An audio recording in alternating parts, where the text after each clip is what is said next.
Bismillahirrahmanirrahim. Assalamualaikum warahmatullahi taala wabarakatuh dan salam sejahtera pada semua. Selamat datang pada program pengenalan kepada hipnosis. Okey. Jadi pada dalam program ini kita akan sama-sama berbincang bersama-sama pengertian dan sejarah berkenaan dengan hipnosis, dan kemudian kita akan berbincang juga berkenaan dengan prinsip kerja-kerja hipnosis dan juga proses-proses formal bagaimana hipnosis itu dijalankan. Okey. Jadi semua telah bersedia? Ayo kita pergi ke bahagian seterusnya. Okey. Pertama kalinya ramai orang tertanya apakah makna hipnosis. Sebelum ini sebenarnya pelajaran tentang hipnosis telah bermula lebih kurang 2000 tahun sebelum Masihi lagi, bermula daripada zaman kuno Mesir, dan ianya telah berevolusi hingga ke sekarang ini. Dan perkataan hipnosis ini sebenarnya tidak pernah digunakan sehinggalah ianya diperkenalkan oleh Dr. James Braid, iaitu seorang pakar perubatan daripada England. Okay. Jadi semasa zaman kegelapan ataupun semasa kurun ke-15, semasa kurun ke-17, 18, hipnosis ni lebih dikenali sebagai mesmer ataupun animal magnetism. Dan perlu diingatkan di sini, sebenarnya hipnosis adalah bukan tidur. Hipnosis adalah satu keadaan di mana seseorang itu berada dalam keadaan yang sangat rileks, berada dalam keadaan yang sungguh tenang, dan pada masa hipnosis juga ia adalah satu keadaan di mana seseorang hipnotis boleh memberikan suggestion, boleh memberikan saranan-saranan kepada yang dihipnotiskan. Okey. Jadi kita akan bincang lebih lanjut apa yang dinamakan saranan-saranan, bagaimana satu-satu saranan itu boleh dimasukkan pada dalam badan seseorang. Okey. Jadi sebelum kita teruskan, ada baiknya jika kita tahu sedikit sejarah berkenaan hipnosis. Kalau kita tengok dalam sejarah, Ibn Sina sendiri pun pernah menerbitkan buku yang bertajuk Al-Waham Al-Amir, yang mana dia membezakan antara tidur dan juga hipnosis. Okay, jadi kita semua sedia maklum, Ibn Sina ni dia hidup pada kurun pada 1027 lebih kurang 1027 Masihi. Jadi beliau telah memulakan kajian saintifik berkenaan tentang hipnosis, dan kita semua sedia maklum bahawa Ibn Sina sendiri adalah bapa perubatan moden pada masa sekarang ini.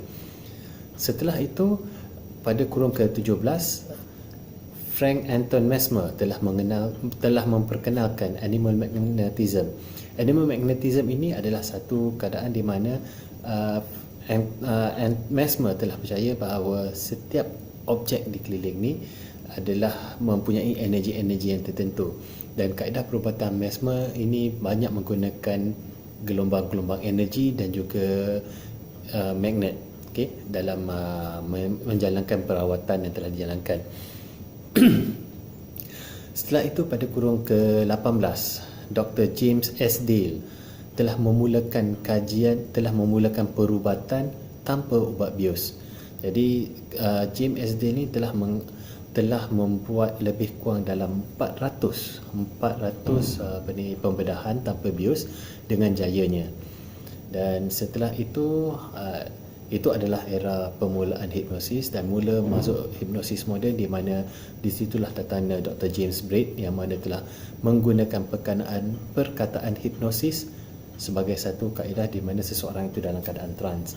Dan hipnosis ni diambil daripada dewa Krit, iaitu tidur. Jadi difahamkan apa yang mereka berpendapat bahawa mereka tak tahu macam mana untuk menerangkan situasi seseorang itu dalam keadaan trans, jadi mereka telah menggunakan perkataan hipnosis. Dan pengajian tentang hipnosis ni terus berevolusi hingga Sigmund Freud bersama dengan psikoanalisisnya, dan Milton Erickson pun melalui dengan kaedah hipnosisnya yang tersendiri. Dan Milton Erickson, kita pun ada dengar juga tentang kaedah Milton Erickson, di mana beliau sendiri adalah mentally retard. Beliau mempunyai penyakit seolah-olah seperti lumpuh, dan beliau telah merawat dirinya sendiri melalui hipnosis, melalui memberi saranan-saranan positif pada diri sendiri untuk mengubat dirinya sendiri. Okey. Okey, seterusnya ialah saya ingin memperkenalkan macam mana kerja-kerja hipnosis ni. Okey, kita ada whiteboard di sini, kita boleh tengok sini. Okey, kita katakanlah ini adalah iceberg. Dan ini adalah lautan. Okey, jadi kita bayangkan iceberg ni adalah otak kita. Jadi ini adalah minda sedar, conscious mind. Ini yang bahagian bawah ni adalah subconscious mind. Minta maaf. Subconscious mind. Okey. Jadi otak ini adalah penapis yang dipanggil critical factor. Jadi apabila kita critical mind ni sentiasa dalam keadaan beta, okey, kita sentiasa dalam keadaan negatif saja. Kita tak pernah yang nak menceritakan sesuatu yang tentang yang baik. Kalau kita cerita tentang baik, ia akan sentiasa memberikan impact-impact yang negatif. Jadi critical factor ni adalah sebagai satu penapis yang menapis apa-apa saja saranan yang diberikan pada kita. Okey. Jadi apabila dalam keadaan trance, apabila dalam keadaan kita terhipnosis, critical factor ni seolah-olah boleh ditembus dengan perkataan-perkataan untuk masuk ke dalam. Okey. Jadi bagaimana kaedah untuk menembus kita punya critical factor? Kebiasaannya ialah dalam keadaan sesuatu, dalam keadaan kondisi yang trance, dalam keadaan yang relax, dalam keadaan yang orang kata biasanya terkejut, ataupun dia biasa dalam terkejut lah. Biasanya kalau kita buat dalam rawatan, jadi orang tengah relax apa semua. Jadi semasa dia dalam keadaan relax, dalam keadaan yang betul-betul relax, dalam keadaan yang betul-betul tenang, keadaan itulah yang mana kita masukkan suggestion ataupun saranan-saranan yang tertentu. Okey.